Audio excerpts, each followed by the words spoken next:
Hello बच्चों, let's read the question. The question is, in photosynthesis, protons accumulate in option A, inner membrane space of mitochondria, option B, matrix of mitochondria, option C, lumen of thylakoid, option D, stroma of thylakoid. इस question में हमारा की concept है chemiosmotic hypothesis. केमियोस्मोटिक hypothesis क्या होता है? ये एक ऐसा मैकेनिज्म प्रपोज किया गया था जिसकी वजह से एटीपी का सिंथेसिस होता है. इसमें होता क्या है कि हमारे पास जो थाइलाकोइड की मेम्ब्रेन है उसके अक्रॉस एक प्रोटॉन ग्रेडियंट जेनरेट हो जाता है.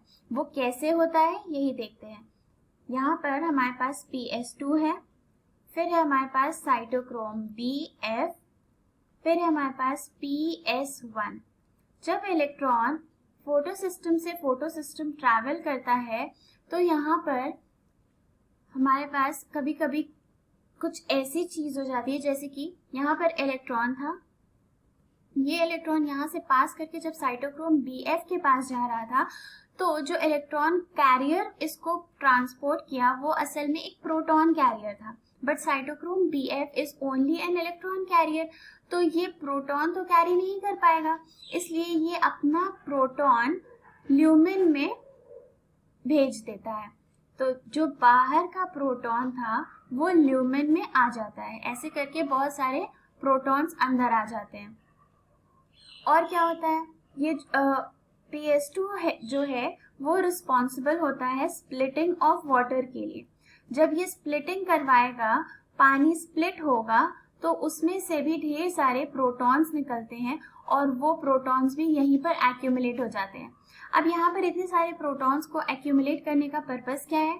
यहाँ पर प्रोटॉन्स एक्यूमुलेट हो रहे हैं अंदर की तरफ और बाहर की तरफ क्या हो रहा है कि जो प्रोटॉन्स ऑलरेडी थे उनको भी कम किया जा रहा है. कैसे?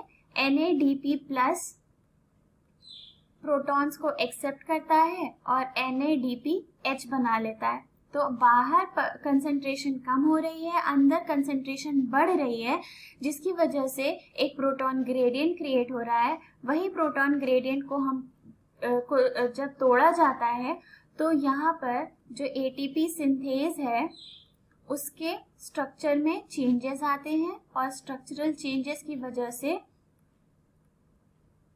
ADP gets converted into ATP. Thus, we synthesized an ATP. ठीक है, तो यही पूरा प्रोसेस होता है केमियोस्मोटिक हाइपोथेसिस का. Now coming back to the question कि प्रोटॉन्स एक्यूमुलेट कहाँ होते हैं. प्रोटॉन्स एक्यूमुलेट होंगे कहाँ? ऑब्वियसली अगर यहाँ फोटोसिंथेसिस हो रहा है तो प्रोटॉन्स का एक्यूमुलेशन भी thylakoid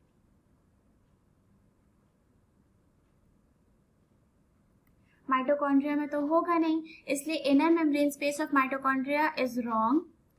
matrix of mitochondria is also wrong. Lumen of thylakoid में ही हो रहा है क्योंकि ये थाइलाकोइड की मेम्ब्रेन है.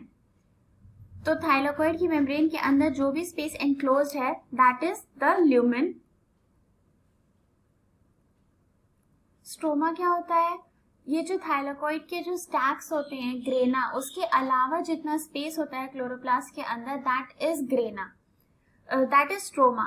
तो स्ट्रोमा में लाइट रिएक्शन नहीं होता है, विच leaves us with the final answer that is C, lumen of thylakoid. Hope you understood well. Best of luck.